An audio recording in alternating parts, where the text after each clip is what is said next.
Здравствуйте всем! Добро пожаловать на канал Магия Песка. Старинные турецкие гаремные гадания на песке для вас. Дорогие мои зрители, гости, подписчики, всех вас хочу поблагодарить за ваши лайки, за ваши хорошие добрые комментарии, за ваши донаты. Земной вам поклон. Тема сегодняшней цыпочки звучит так. Какие события неизбежны по судьбе? Если тема интересна, загадайте, пожалуйста, на себя, так и спросите, какие события неизбежно произойдут в моей судьбе. Я надеюсь, вы все настроились. Я убираю Назар. Прошу высшие силы дать мне возможность ответить на все ваши вопросы и послать для вас только самую важную, нужную и полезную информацию. Высшие силы водят моими руками. Пусть раскроют мне то, что сейчас скрыто.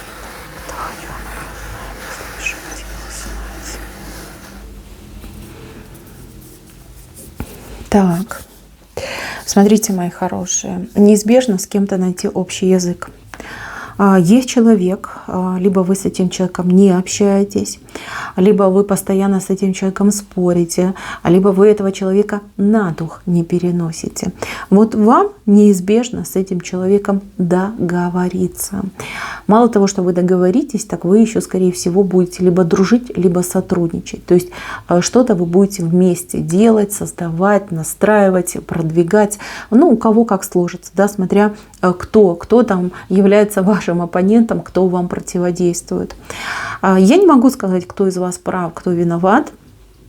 Здесь, знаете, как говорят, обои-ребои. Вот. Не обижайтесь, пожалуйста, я лишь читаю знаки. Но, тем не менее, вы друг к другу идете просто как-то необходимыми как воздух. Да? Вы обладаете чем-то, этот человек обладает. Если вы состыкуетесь с этим человеком, вот родится нечто невообразимо прекрасное, да, сильное, мощное, то, что помогает, то, что не отталкивает, то, что не травмирует, а наоборот созидает и дает рост. То есть тот, с кем сейчас не получается дружить, общаться, любиться, работать, да просто строить отношения, неизбежно идет примирение, восстановление и вот именно стыковка с этим человеком, воссоединение и новые отношения у вас будут происходить. Это то, что неизбежно. Дальше, мои хорошие, что неизбежно? Поездка вам неизбежно выходит. Поездка, кому-то отдых, кому-то, может быть, какой-то дружеский визит, кто-то будет ехать в какую-то дальнюю командировку, что-то новенькое видеть, как-то себя проявлять, показывать. Идет поездка. В этой поездке вы как будто бы себя найдете. Вы найдете как свое предназначение. Кто-то для себя поймет, да, чем хочу заниматься, кто я есть на самом деле.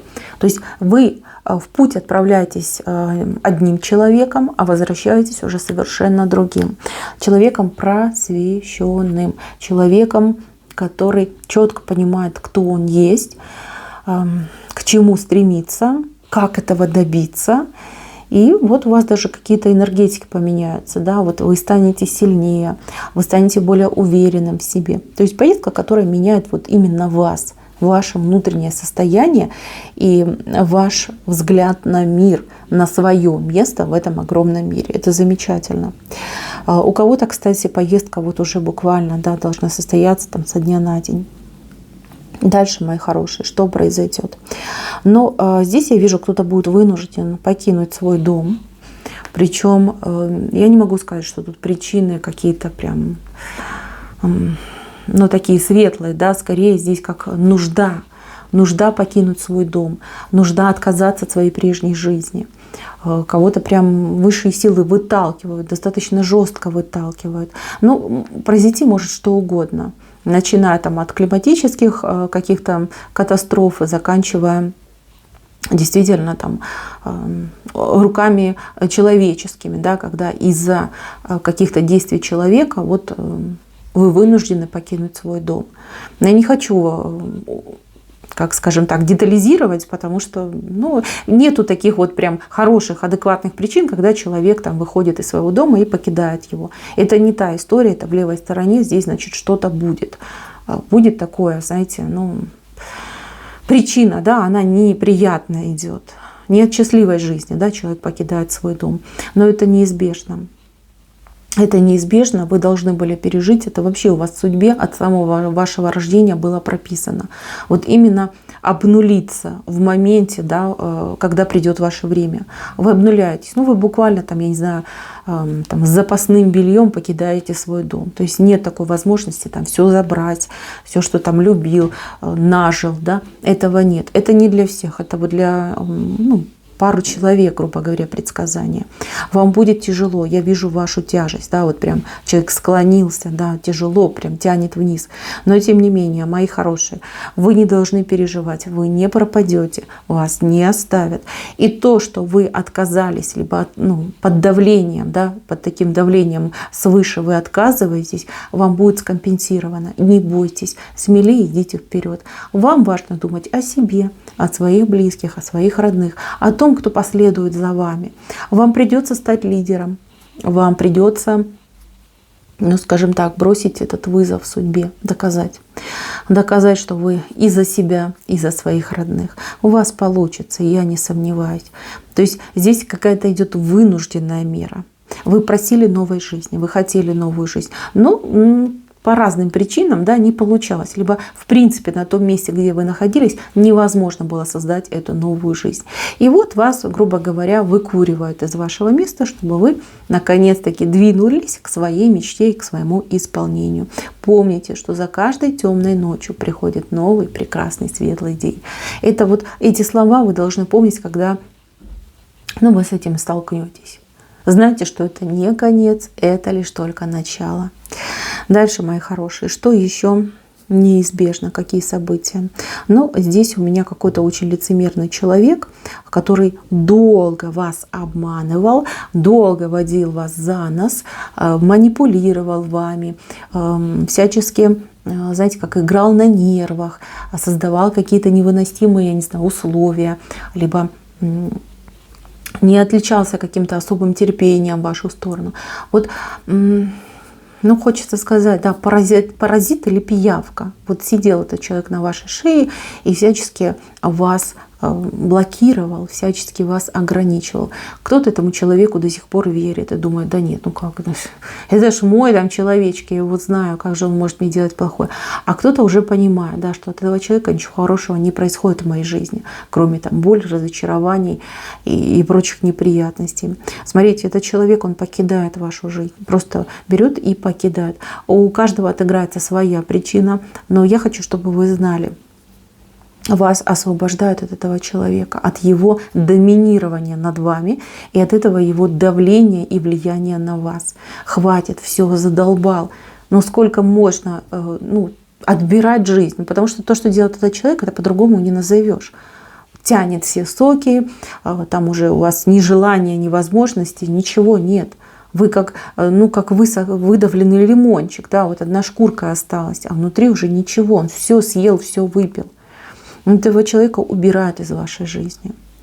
Разные будут ситуации, но вы поймете, да, тот, кто больше всего вам в жизни мешал, это человечек идет на выход, и причем у него билетик в один конец, вот чтобы вы понимали.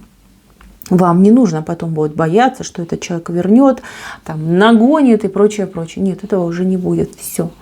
Ушел, и туда тебе и дорога, да, как там говорят правильно. Дальше, мои хорошие, что еще? Какие события? Здесь вот для девчонок хочу сказать, да, неважно, сколько вам лет, девушки, женщины, бабушки, вот кто вы, девочки, вот кто зашел на эту отсыпочку.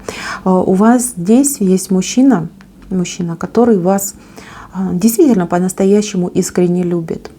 И я вижу, что этот мужчина о своей любви вам таки расскажет. Для кого-то это будет неожиданностью, шок, да, шок, что там сосед, да, жил с вами рядом 20 лет, максимум здоровался, мог спросить, как дела. пару слов перекидывались. А тут этот человек его прорвет. Он будет говорить о своих чувствах, признаваться, рассказывать, что там у него в воспоминаниях, какую-то, может, там вещичку вашу там когда-нибудь от вас потянул, да, стырил там тайно и хранил ее, на нее молился, да, как на частичку вас.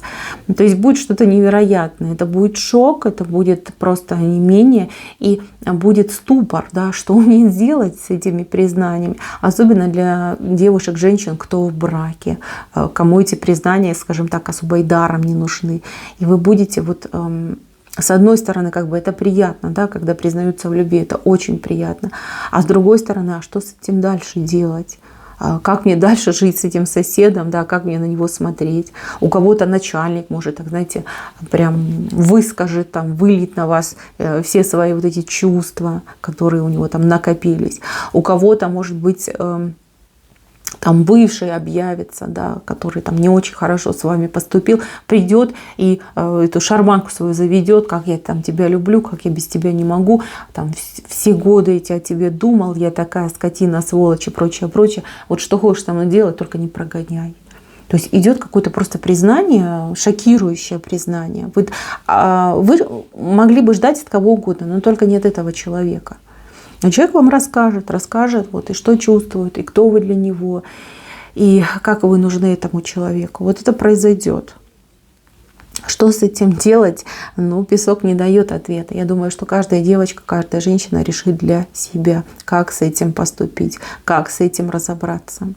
Но при том, что нам не дают ответа, нам дают маленькую подсказку, что нужно воспользоваться, ну, скажем так, воспользоваться, наверное, как-то грубо звучит, не упустить того шанса, да, который вам откроется. То есть этот человек силой своей любви может вам помочь, что-то для вас сделать, либо стать для вас, ну, пусть не любимым человеком, там, не возлюбленным, а хорошим, настоящим, преданным другом. Понимаете, девчонки, вот здесь надо не рубить, там, отметать, а так вот умненько, мудренько поступить. Ну, а те, кто хотел любви, кому этот человек, например, симпатичен, кто вам будет признаваться, пожалуйста, вот она, новая жизнь. Любовь, счастье, все это на пороге, все в одном флаконе. Дальше, мои хорошие, что еще происходит? Здесь у меня, смотрите, семья. Здесь у меня ребеночек появляется, видите, малыш. И вот я не могу сказать, то ли это родители, да, то есть мама, папа, то ли это как мама и бабушка. То есть кто-то, вот два человечка начинают этого ребеночка холить или лелеять. То есть ребеночек, по сути, как просто какой-то драгоценный дар. Ну, у кого проблемы с тем, чтобы зачать, родить, это, наверное, больше вам подойдет. Какое-то прям невероятное дитя идет в вашу жизнь. Ну, вот как лучик счастья, лучик добра. Давно хотели, вот, пожалуйста, получаете. То есть это неизбежно. Может быть, вы прошли там, я не знаю, Крым, Рым и медные трубы, чтобы зачать и родить ребенка.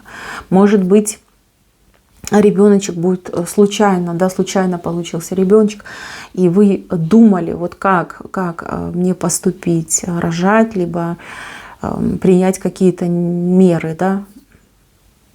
Вот, все-таки ребеночек появится, и это ребеночек, ну, действительно, это самый большой дар, самое большое счастье станет для вас и еще для одного человека. То есть вдвоем с кем-то идет.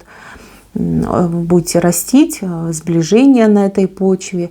И, в принципе, кроме как радости, каких-то очень добрых, положительных моментов, я ничего дурного не вижу. Тем более у нас еще и в правой стороне происходит. Так, мои хорошие, еще хочу предупредить девочек, которые рожали для себя, да, но есть такие девочки, которые вот говорят, ну, я хочу, я рожаю, либо мужчина поступил таким образом, что, узнав о беременности, сделал ноги. Может быть, в принципе, там мужчина и не знает. Вот появление такого вот горя отца, оно тоже будет на пороге вот у вас происходит. Пусть не сразу, но этот человек появится. Причем появится он по подарку, с подарком появится. Либо, знаете, как принятие, осознание и желание участвовать в воспитании, там, в поддержке, в помощи, то есть будет помощь. Если вы одна воспитываете ребеночка, то вот объявится горе-папаша и будет давать денежку. Это вот будет происходить. Конечно, он будет требовать, там, либо просить хотя бы там посмотреть на ребенка, либо там пообщаться, поиграться. Это будет происходить. Но вы уже будете решать, как вам поступить, разрешить, либо отказать. Но человек будет настаивать на том, чтобы для ребенка делать подарок, либо давать на ребеночка, на содержание ребеночка деньги. Это будет происходить. И если вы сейчас думаете, что нет, ушел, не вернется, либо там и знать не хочет, и прочее, прочее, вы ошибаетесь. Появится. Появится, причем с благими намерениями. Даже не сомневайтесь. Дальше, мои хорошие, что еще неизбежно? Неизбежно здесь дружба. Здесь выходит очень человечек такой, знаете, эмоциональный, и человечек, ну, который жертвенный, да, вот он готов жертвовать собой ради друга, либо ради любимого человека, ради того, кого он пообещал. То есть такой прям верный, надежный человек выходит. У вас за спиной будет стоять. Возможно, вы уже знакомы, да, и человек, ну, как-то вот в пространстве всегда сзади вас находится. А у кого-то это прям знак того, что человек всегда будет прикрывать ваш тыл, то есть закрывать вашу спину. То есть идет прям очень надежный человек, как друг, настоящий друг. Это подарок судьбы, потому что заслужили. Вы тоже очень хороший друг. Вот два невероятно хороших человека встретятся, будут дружить и будут друг другу помогать. Если вы сейчас переживаете, что ваш лучший друг не с вами рядом, да, по разным причинам это могло произойти, то здесь будет воссоединение. То есть ваш друг будет возвращаться к вам. Вот где вы находитесь, человек будет к вам возвращаться. Дальше, мои хорошие, неизбежно. Ну, тут неизбежно, смотрите как. Распад какой-то семьи. Распад семьи. Здесь мужчина выходит. Мужчина, в принципе, такой ответственный, порядочный, наверное, и очень несчастный. Там есть две женщины. Они, возможно, родственницы, ну, например, там его жена и его мама, свекровь, да, свекровь, теща, да, извините, теща называется. Вот. Либо его мама и вот эта его жена заодно. Они этого мужчину, ну, просто по-черному используют, они, ну, лишили его всего и сразу. То есть, ну, как человек живет, не живет, а существует. Он несчастливый, он не видит свое будущее, он в него не верит, он вынужден обеспечивать интересы других людей. Там какой-то сплошной тотальный обман, какая-то манипуляция, угрозы, шантаж, и что там только нет. Я даже не удивлюсь, если там и магия есть. Вот. И эти, значит, женщины, они как стервятницы, понимаете, вот забыла, как зовут этого героя, который людям подарил огонь, да, когда прилетал каждый день ворон и выклевывал ему печень.